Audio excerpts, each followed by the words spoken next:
Votre santé est votre bien le plus précieux. Si vous souhaitez prendre soin de vous et mieux vivre votre travail, bienvenue dans l'aventure Mon Job, Ma Santé. C'est un podcast qui explore toutes les questions d'hygiène de vie et de santé au travail grâce aux conseils d'invités captivants. Un lieu d'échange bienveillant pour s'inspirer des meilleures pratiques. Je m'appelle Aurélien Matt, responsable communication chez Horizon Santé Travail. Plongeons ensemble dans le monde passionnant de la santé au travail.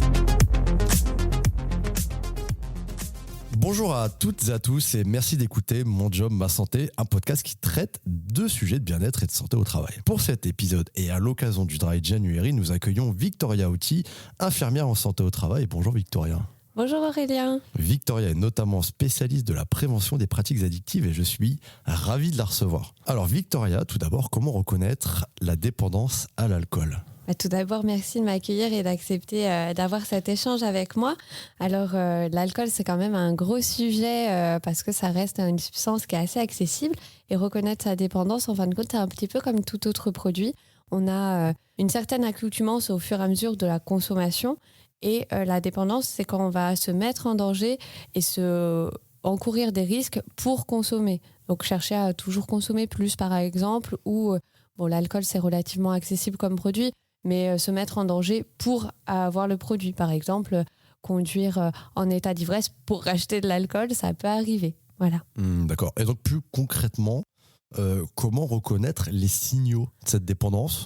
Alors, dans votre entourage, ça peut être quelqu'un qui n'a plus conscience, en fin de compte, de consommer, qui n'a plus conscience de comment il consomme et de la quantité qu'il consomme. Et comme je disais, il y a une grosse mise en danger de son côté. Comme conduire en étant en état d'ivresse, mais il ne va pas forcément se rendre compte que c'est trop pour conduire, vu que les perceptions sont modifiées. La perception est modifiée, les personnes n'ont pas conscience du danger dans lequel elles se mettent et elles mettent les autres personnes ? Alors quand il y a de la dépendance, oui, on n'a pas forcément conscience, il y a des degrés de conscience selon l'état de dépendance, mais oui, ils ne vont pas avoir conscience forcément du danger auquel ils s'exposent, ou tout simplement, ils vont l'ignorer car leur désir de consommer est plus grand. Le désir est plus fort. Oui. Ok. Et donc, pourquoi certaines personnes sont plus susceptibles de développer une dépendance à l'alcool plus que d'autres ? Eh bien, en fin de compte, il y a 3 facteurs. Donc là, on parle d'alcool. Donc le produit, c'est évidemment l'alcool, mais selon le produit qu'on va consommer, par exemple la cigarette ou d'autres substances illicites, ça va influencer parce qu'ils ont un pouvoir addictif plus ou moins grand. Ensuite, il y a bien sûr la personne, donc sa personnalité, son état psychique. Il y a aussi bien sûr le sexe, l'âge qui peut rentrer en ligne de mire. Et enfin, l'environnement. Selon dans quel pays on vit, l'accessibilité qu'on peut avoir du produit. Par exemple, si on prend l'alcool, dans certaines régions des États-Unis, on ne peut pas acheter de l'alcool. La vente d'alcool est interdite. Donc forcément, c'est un frein à consommer de l'alcool, par exemple. Donc il y a ces 3 éléments qui coïncident et qui cohabitent. Donc l'individu, le produit et l'environnement. Très bien, c'est très clair. Donc, il y a une interdépendance entre les 3 et ils s'influencent mutuellement et ça augmente la probabilité de risque d'addiction, en fait. Exactement. Il y a certaines personnes qui tentent à dire que l'addiction sans produit, ça n'existe pas, l'addiction sans la personne, ça n'existe pas, et sans un moment, un contexte pour consommer, ça n'existe pas. Donc, il faut vraiment que les 3 coïncident. Et c'est vrai que une personne, que ce soit un homme ou une femme, son contexte social, son contexte culturel, ça va forcément influencer. Très bien. Et donc, l'impact de l'alcool sur la santé mentale et physique, quel est-il ou quels sont-ils, et en particulier dans le contexte professionnel ? Eh bien, faut voir que l'alcool, ça a des effets néfastes sur tous les plans de la santé et de l'individu. Donc, alors, dans un premier cadre, je pense que c'est utile de dire qu'il y a des effets dès le premier verre. Donc, c'est-à-dire que c'est vrai qu'il y a des entreprises qui sont plus tolérantes sur la consommation, sur le lieu de travail ou pendant la pause déjeuner. Eh bien, les perceptions sont modifiées dès le premier verre. Donc, même un petit verre à midi, parfois, ça peut influencer sa qualité de travail, notamment si on conduit, mais pas seulement parce que ça perturbe la concentration et on a moins de précision dans les gestes. Donc, ça, même boire peu peut avoir, malgré tout, une incidence, en fait. Voilà. Déjà, il y a déjà une incidence sur un verre. Ensuite, si on parle vraiment de dépendance, les effets néfastes pour la santé, on peut parler de cancer, mais également d'un point de vue plus psychique. Il faut savoir que même si on recherche l'effet euphorisant, l'effet désinhibiteur dans l'alcool dans un premier temps, c'est une substance dépressive. Donc, vous allez avoir à long terme des effets de dépression et d'anxiété généralisée. D'accord, donc on se sent mieux sur le moment, mais en réalité, le lendemain ou à long terme, ça a les effets complètement inverses qui peuvent être recherchés. Exactement. C'est un cercle vicieux un petit peu. Exactement, c'est totalement le cercle vicieux. C'est pour ça que certaines personnes qui boivent un petit verre le soir pour décompresser, oui, sur le coup, ils vont avoir l'effet recherché, mais sur le long terme, on a un effet totalement néfaste. Est-ce que, du coup, le fait de boire un verre le soir de façon récurrente, même sans être complètement ivre, un petit verre chaque soir, est-ce que c'est déjà une forme de dépendance ? Eh bien, je pense qu'il faut se poser la question plus largement. Est-ce qu'on a conscience de sa consommation ou c'est un peu de l'automatisme ? Qu'est-ce qu'on y recherche et pourquoi on le fait et qu'est-ce qu'on recherche dans cette consommation ? Et selon notre état de conscience, notre recherche, on peut avancer le fait que ce soit de la dépendance ou non. Très bien. Et alors, quelqu'un qui souhaite justement réduire sa consommation d'alcool, quelles sont les premières étapes ? Par quoi on commence ? Eh bien, pour moi, ce qui me semble essentiel, c'est d'abord faire un point sur sa consommation, savoir d'où on part. Parce que c'est vrai, c'est très important d'avoir des objectifs à long terme ou même à court terme. Mais si on ne sait pas d'où on part un petit peu à l'aveugle. Donc, faire un petit bilan sur comment on consomme, combien on consomme. Et il y a plein de tests sur Internet ou des applications, il ne faut pas hésiter à les utiliser. Et après, comme je vous le disais plus tôt, c'est conscientiser sa consommation. Donc, à quel moment on consomme et qu'est-ce qu'on recherche ? Est-ce qu'on en a vraiment envie ou pas ? Et là, on part sur une bonne base pour potentiellement arrêter ou diminuer. Si on sent que c'est plus problématique, entre guillemets, qu'on ne se le figurait au début, il ne faut pas hésiter à se faire aider si ça devient plus compliqué. À se faire aider par qui, par exemple ? C'est un petit peu touchy parfois pour les salariés, pour les individus d'en parler, mais toute porte ouverte est bonne à prendre. On peut aller voir son médecin traitant. Le médecin du travail, à ce moment-là, peut-être qu'on va ouvrir une porte et qui va nous donner soit des associations de patients, entre guillemets, des associations d'aide ou des structures, ou même un professionnel de santé, tout simplement. Très bien. Le plus difficile peut-être, c'est de reconnaître peut-être le fait d'avoir une difficulté ou un problème et d'en parler en fait. Oui, je pense que c'est vrai qu'on a la peur d'être jugé. Déjà, reconnaître qu'on a besoin d'aide, c'est dans ce sens-là où je dis que c'est important de faire un point sur sa consommation et conscientiser le fait que peut-être, parfois on est entraîné plus qu'on est acteur dans sa consommation. Et ça, c'est problématique parce que c'est important de savoir quand est-ce que j'en ai réellement envie et à quel point ça peut devenir « Ah, c'est un besoin et c'est peut-être pas le besoin le plus sain que j'ai ». Donc, il y a ça. Et après, le reconnaître, se confronter au potentiel jugement, ça, c'est une autre phase. C'est pour ça que je dis que c'est important de se saisir d'une porte ouverte qui pourrait vous donner les bons contacts parce que c'est pas parce que à un moment donné, vous vous dites « Ah, c'est peut-être problématique » qu'on a totalement conscientisé la dépendance et qu'on reconnaît avoir besoin d'aide. C'est un long chemin. On peut aider quelqu'un qui n'a pas envie d'arrêter, qui manifestement a des agissements qui peuvent être dangereux pour eux, pour l'environnement, pour leur cercle professionnel. C'est quelqu'un qui n'a pas envie d'être aidé et qui a vraiment un problème manifeste. Il y a quelque chose à faire ou pas du tout. C'est pas du tout entendable. Elles ne sont pas prêtes à entendre. Je pense que oui, on peut les aider dans une certaine mesure. Après, je pense qu'en santé, en prévention, il faut être extrêmement humble. On va peut-être pas les aider à arrêter l'alcool, on va peut-être pas les aider à aller mieux à ce moment T, mais s'il y a ne serait-ce qu'une pensée qui arrive à leur traverser l'esprit et qui reste un petit peu, le fait de se dire peut-être que le verre du soir après le travail, c'est un peu trop, mais qu'à côté, le week-end, c'est open bar, comme on peut dire, eh bien, peut-être que cette amorce, c'est toujours ça de gagner. Donc, en santé et en prévention, il faut rester assez humble. On peut toujours aider. Ce ne sera peut-être pas le résultat escompté, mais au moins, on arrive un petit peu à une prise de conscience. Il y aura l'amorce de quelque chose et un début de diminution de consommation, ce qui peut déjà avoir une influence par la suite. Pas nécessairement. Pas nécessairement. Voilà, c'est pour ça que j'ai resté humble et essayé d'avoir des objectifs. En fait, je pense qu'il faut avoir des objectifs les plus optimistes possibles et même l'infime changement peut entraîner le premier pas d'un chemin certes compliqué, mais au moins une réelle amélioration pour l'individu. Quel peut être le rôle de l'environnement vis-à-vis de ça ? Est-ce qu'on peut créer un environnement qui favorise des choix de vie sains et donc de prévenir l'abus d'alcool ?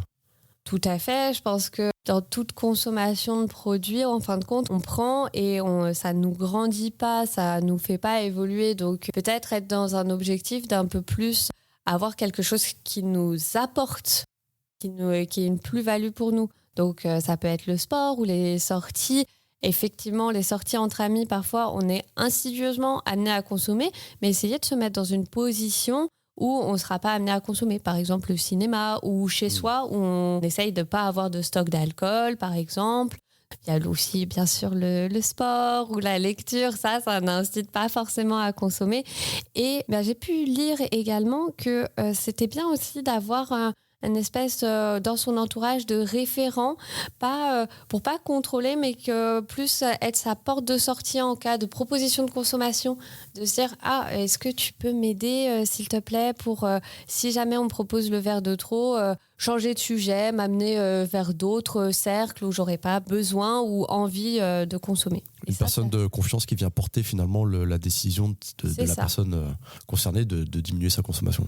Exactement, une personne référente de confiance et cette personne avec qui vous êtes à l'aise en fin de compte pour déjà en parler et assez à l'aise pour entendre dans ces moments-là que c'est peut-être le verre de trop, peut-être que ça s'y prête pas, peut-être que finalement j'ai pas très envie, ou cette personne de confiance, quand on m'a proposé déjà 2 verres et que j'ai déjà refusé, me soutenir dans ma décision. Comment aborder le sujet de la consommation d'alcool justement avec un collègue ou un employé, donc qu'on soit le manager de quelqu'un qui peut avoir des problèmes ou être salarié et vouloir en parler à quelqu'un de sa hiérarchie. Comment aborder ce sujet qui reste encore plutôt tabou, dont l'expression n'est pas toujours simple. Comment en parler de manière empathique et sous forme constructive sans forcément de jugement. Je trouve que c'est très bien, Aurélien, que tu aies pu me mettre le mot empathique parce que ça, c'est un peu le maître mot, l'empathie et la bienveillance. Et je pense que pour être empathique et bienveillant, on a face à nous un salarié, quelqu'un qui forcément est dans une situation difficile. Donc la bienveillance, c'est le maître mot, mais surtout de savoir qu'est-ce qu'on veut faire en abordant le sujet avec lui. Quelle est notre finalité ? Parce que je pense qu'avoir une prise de contact sans but, ça va nous ouvrir la porte au jugement. Donc, vraiment, qu'est-ce qui est problématique dans son comportement et qu'est-ce qu'on cherche à faire. Par exemple, dans le cadre du travail, on cherche à ce qu'il puisse travailler le mieux possible, qu'il ne soit pas une gêne potentiellement pour ses collègues, mais aussi pour lui, qu'il ne se mette pas en danger. Donc ça, c'est vraiment important d'avoir ces objectifs en tête quand on aborde le sujet avec le salarié, donc bien structurer sa pensée. Et enfin, ne pas hésiter à se faire aider, notamment, c'est aussi un peu compliqué pour nous en santé au travail, mais du médecin du travail et être vraiment dans une optique de l'aider. Et alors, les employeurs peuvent-ils jouer un rôle dans la promotion de la prévention de l'abus d'alcool parmi leurs employés ? Tout à fait. Déjà, je pense qu'on prêche et convaincu ici parce que la prévention, c'est notre métier. Mais ce qu'il faut se dire, c'est que pour lutter contre un produit, la dépendance à l'alcool ou même une consommation excessive, la meilleure façon d'y faire face, c'est que le salarié ou la personne ait un capital de connaissances assez conséquent pour, comme je le disais, conscientiser et connaître ses limites. Donc c'est une connaissance de soi, mais une connaissance finalement du produit et des risques qu'il encourt. Et le principe de faire la prévention en entreprise, déjà, c'est détecter au sein de l'entreprise les potentiels salariés à risque ou, entre guillemets, problématiques pour eux parce qu'ils ne sont plus dans le risque, ils sont totalement dans la dépendance, mais également qu'ils puissent, entre guillemets, exporter ces connaissances au sein de leur cercle social, donc la famille, les amis, et qu'ils aient des consommations peut-être plus raisonnées et raisonnables. C'est un peu le concept de bouche à oreille finalement, et après d'ouvrir ce cercle d'influence pour conseiller ses proches aussi et d'être plus vigilant aussi par rapport à ces questions-là. Exactement. Et en prévention, comme je le disais avec certaines collègues, l'important c'est un petit peu de planter la petite graine qui va germer un petit peu en chacun de nous et qui peut également être diffusée les uns avec les autres. Super. Alors, on arrive à la fin de ce podcast. Est-ce qu'il y a des mythes courants sur la consommation d'alcool que vous souhaiteriez démystifier avec le public? Je pense à quelque chose qu'on entend souvent. Arrêter l'alcool, c'est qu'une question de volonté. Est-ce que vous avez des exemples? Puis est-ce que vous êtes d'accord avec ça? Déjà, je pense qu'on a pu le comprendre tout au long de ce podcast, au long de cette conversation, que l'alcool, c'est quand même beaucoup plus que de la volonté parce que, comme je vous le disais encore tout à l'heure, les 3 facteurs, c'est le produit, donc selon s'il est plus ou moins addictogène. Effectivement, l'alcool, c'est pas forcément le plus addictogène comparé à la cigarette, par exemple. Il y a la personne, selon si on a des antécédents, une potentielle fragilité psychique, une personnalité enclin à la prise de risque, ça aussi, ça joue. Et enfin, l'environnement, si tout notre cercle a tendance à consommer un petit peu plus, c'est forcément ça, c'est ce qui fait qu'on va être plus exposé. Donc, une volonté de rentrer ou de sombrer dans l'alcool, ça déjà, c'est pas forcément une base qui peut être vraie. Et ensuite, lutter contre la dépendance, comme on est exposé à tous ces facteurs de risque, entre guillemets, forcément, ça va être plus difficile de s'en sortir parce que toute notre vie est construite autour de ça. Donc non, c'est pas qu'une question de volonté. En plus, c'est extrêmement difficile de se sortir d'une addiction. Ça nécessite d'avoir de l'aide quand on y est vraiment. Donc non, c'est pas que la volonté, mais ça aide. Ça aide, mais c'est culpabilisant aussi de dire aux gens, c'est une question de volonté, tu peux arrêter quand tu veux. Oui, c'est extrêmement culpabilisant et on peut le voir qu'en fin de compte, la question de volonté, ça se transpose quasiment finalement à rien. Oui, c'est un fondement pour avoir une impulsion, pour se sortir de quelque chose, mais non, ça ne se suffit pas à lui-même, que ce soit pour l'alcool, pour une autre addiction, pour un certain mode de vie, pour le travail, en fin de compte, pour tout. Parfois, on est limité par d'autres choses. Est-ce qu'il y a d'autres mythes que vous souhaiteriez évoquer, comme un petit peu d'alcool, ça n'a pas d'effet pour la santé, ou est-ce que vous avez d'autres exemples ? Oui, on peut avoir d'autres exemples. Effectivement, un petit peu d'alcool, c'est pas néfaste pour la santé. Oui, quand c'est de temps en temps. Mais il faut voir que, par exemple, là, ça tombe bien, nous sommes en janvier, donc le Dry January, c'est potentiellement pas d'alcool pendant 1 mois. Et les effets se font ressentir sur les mois à venir. Un meilleur sommeil, la peau plus belle, tout simplement. Et donc, du coup, oui, un petit peu d'alcool, c'est pas forcément néfaste pour la santé, mais il y a quand même des effets, il faut pas les négliger. Et comme je vous le disais plus tôt également, dès le premier verre, on a des perceptions qui sont modifiées. Donc oui, un petit peu, il faut pas être culpabilisant, c'est aussi un petit peu dans notre culture en France, mais ça a déjà des effets sur notre santé et sur notre corps. Est-ce qu'il y a des ressources ou des organisations qui peuvent aider les personnes aux prises avec une addiction à l'alcool pour orienter les personnes qui souhaitent avoir davantage de ressources ou quelques petits conseils ? Eh bien oui, c'est vrai qu'il y a plein de ressources qui sont plus ou moins stigmatisées. Je pense notamment aux Alcooliques Anonymes, qui est en fin de compte une association entre guillemets de patients qui est très effective et un petit peu partout dans le monde finalement. Les Alcooliques Anonymes, ça existe en France aussi ? Parce que pour moi, c'est quelque chose qu'on voit aux États-Unis dans les films américains. Oui, ça existe aussi en France. Ils font des réunions mensuelles. Alors, je sais qu'il y en a une à Rambouillet, il me semble. Je ne saurais pas vous dire plus près, mais ça existe bien. C'est peut-être justement parce que la dépendance à l'alcool, c'est stigmatisant, qu'on ne le connaît pas bien. Donc, il y a ces associations-là, mais il y a aussi des associations ou des services d'addictos qui sont un peu plus officiels, comme la Fédération française d'addiction, Alcool Info Service, qui est au final un numéro vert plus un site que vous pouvez consulter à tout moment. Mais comme je vous le disais, on n'est pas forcément 100% à l'aise parfois de se jeter dans le grand vide des associations. On peut aussi tout simplement consulter son médecin traitant qui va nous donner des contacts, soit d'un professionnel, donc un médecin en addictologie, soit effectivement de ces associations, selon le degré de dépendance et selon le besoin surtout de la personne. Très bien. Eh bien, Victoria, merci beaucoup pour toutes ces informations. C'était extrêmement intéressant, très clair. Merci beaucoup. Merci à toi Aurélien, j'espère que ça en aidera certains ou informera d'autres et j'espère à bientôt. À très bientôt, bonne journée à tous, merci pour votre écoute.